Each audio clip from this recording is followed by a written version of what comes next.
My wife said, "You're sleeping in the guest room until you apologize." I just said, "All right." 3 weeks later, she walked in and found my side of the closet empty and divorce papers on the desk. The argument that ended my marriage wasn't a big, explosive fight. It was a quiet, stupid disagreement over a piece of furniture. A ridiculously expensive, ugly armchair that my wife Jenna had bought without consulting me. It was delivered on a Tuesday. A monstrous thing upholstered in a fabric that looked like a sick parrot. It clashed with everything in our living room, a room I had meticulously designed and furnished myself. I own a small firm that restores and sells mid-century modern furniture. My home is my showroom, my sanctuary. Every piece in it is something I've personally sourced, restored, or built with my own hands. That chair was an insult to everything I do. When I got home from my workshop and saw it squatting in the corner of our living room, I just stopped and stared. "What is that?" I asked. Jenna walked in from the kitchen, a triumphant smile on her face. "It's the new armchair. Isn't it fabulous?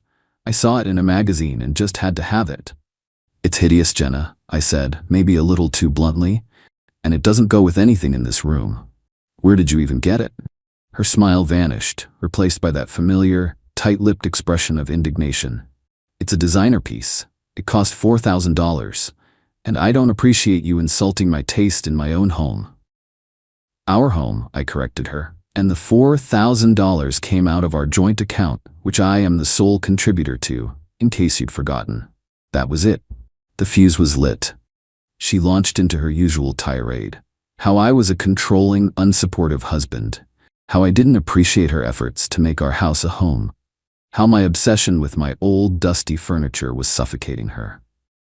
It was the same script she'd been using for years, a script designed to make me feel guilty and eventually give in, just to have some peace. But this time, I didn't give in. I stood my ground.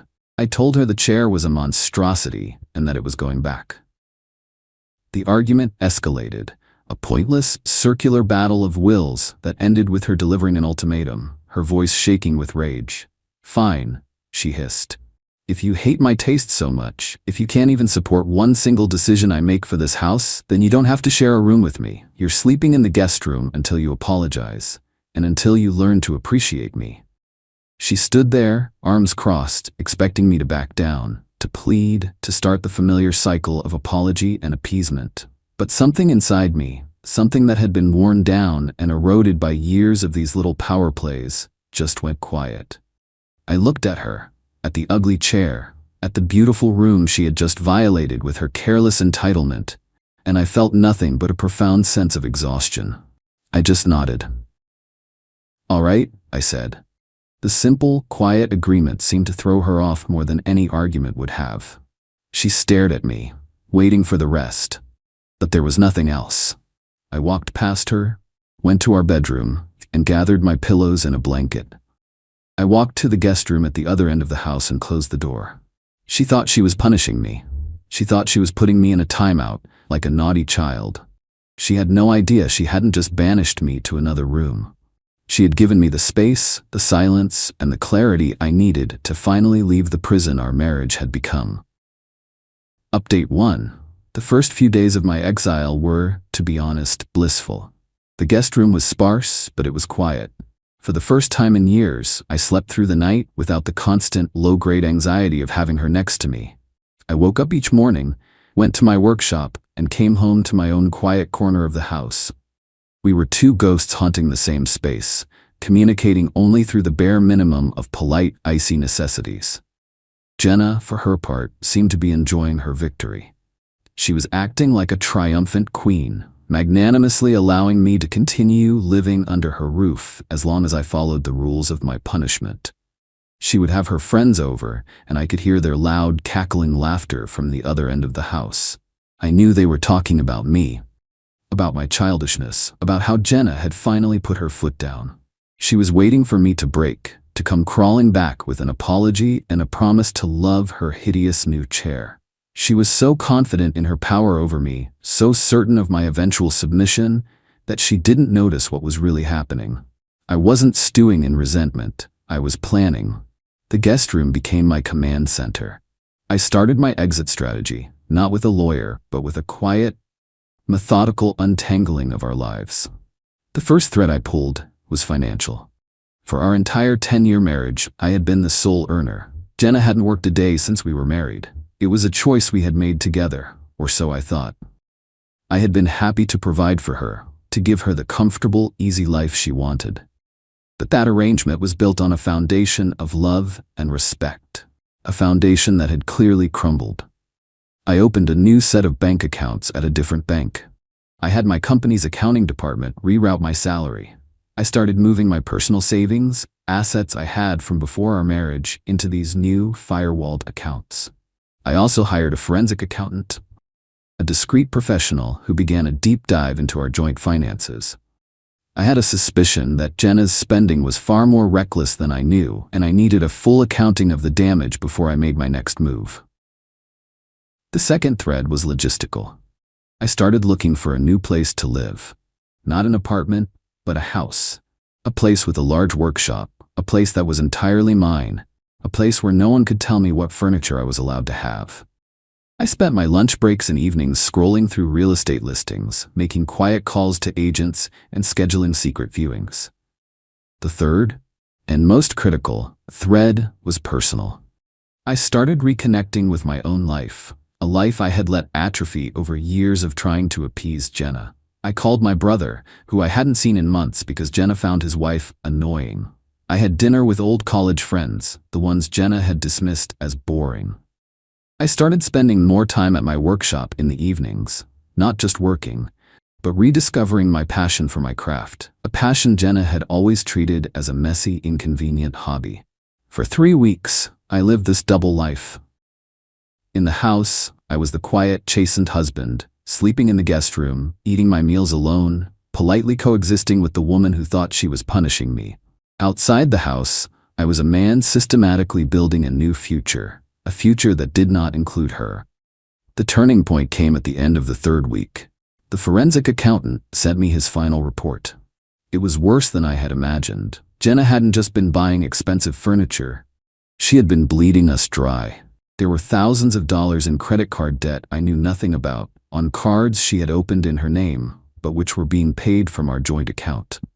There were regular, substantial payments to her sister, a woman who was supposedly a successful artist but who was, in reality, being subsidized by my income. But the worst was a series of large, unexplained cash withdrawals over the past year, totaling over $50,000. The accountant had no idea where the cash had gone, but I had a suspicion.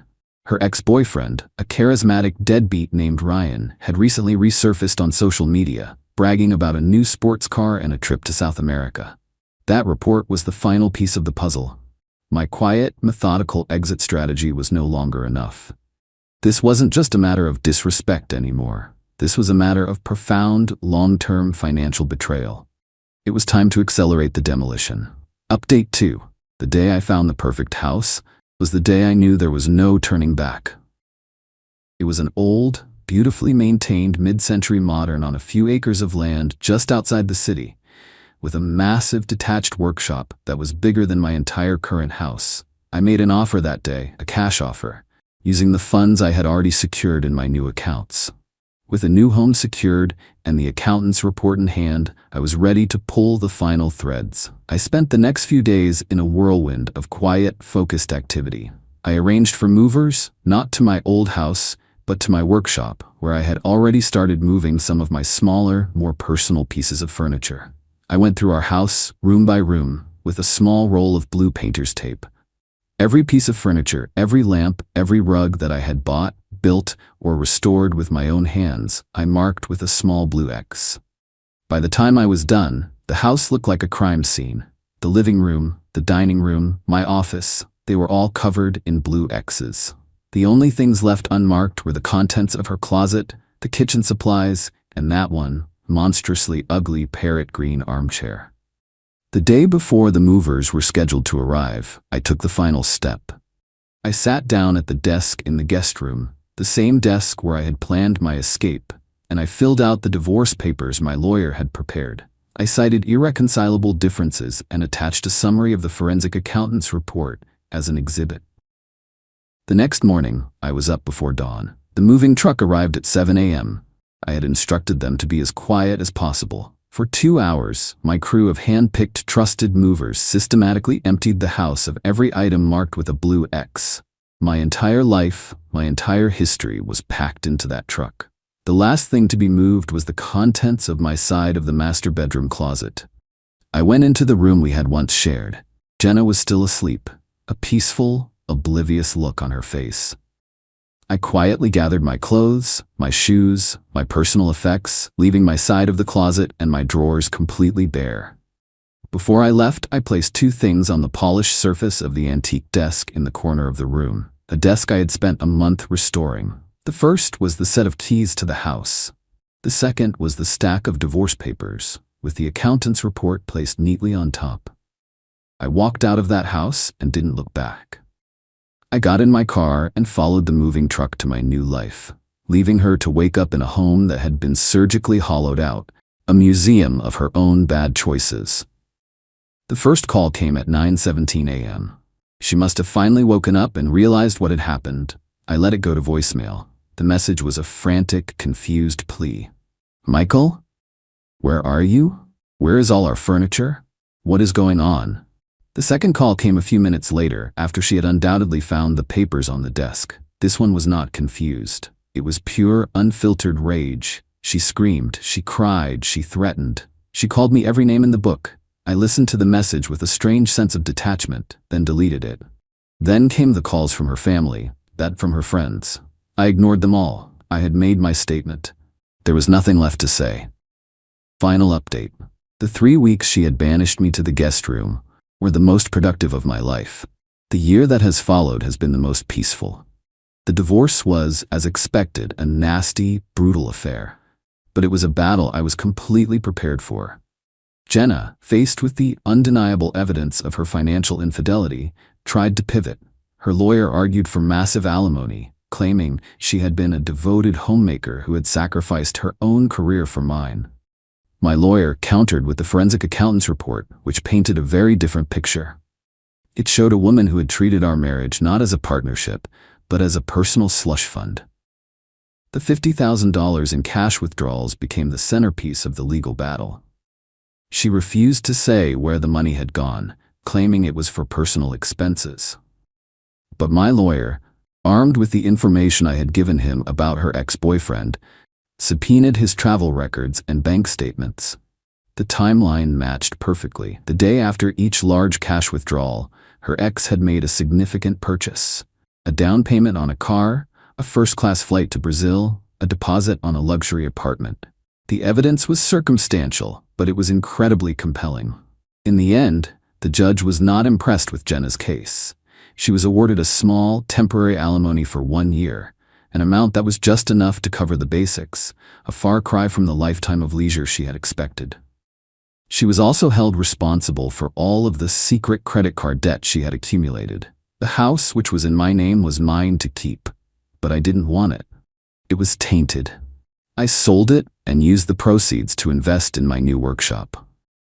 The last I heard, Jenna is living in a small rented apartment with her sister. Her parents, who were horrified by the revelations of her financial deceit, have reportedly cut her off. She had to get a job, a real one, as an administrative assistant at a law firm. She is living a life she never planned for, a life where her choices have real, tangible consequences. A few months ago, I was at a high-end furniture auction, bidding on a rare Eames chair. I was with my new partner, a woman named Sarah, who is an art curator and who shares my passion for beautiful, well-made things. As I was examining the piece, I looked up and saw her, Jenna. She was there with a man, an older, wealthy-looking man who was ignoring her, his attention focused on the auctioneer. She was wearing a dress I didn't recognize, and she had a hard, desperate look in her eyes. She was playing the same game, just with a different player. She saw me. She saw me with Sarah, laughing and happy. She saw me looking at a piece of furniture with a genuine, passionate interest. She saw the life she had once had, the life she had disdained and taken for granted. She just stared for a moment, her face a mask of bitter regret, and then she turned and walked away. The funny thing is, I do have her to thank for one thing. Those 3 weeks in the guest room were a gift. She thought she was punishing me, but she was just giving me a head start on my new life, and I have never looked back.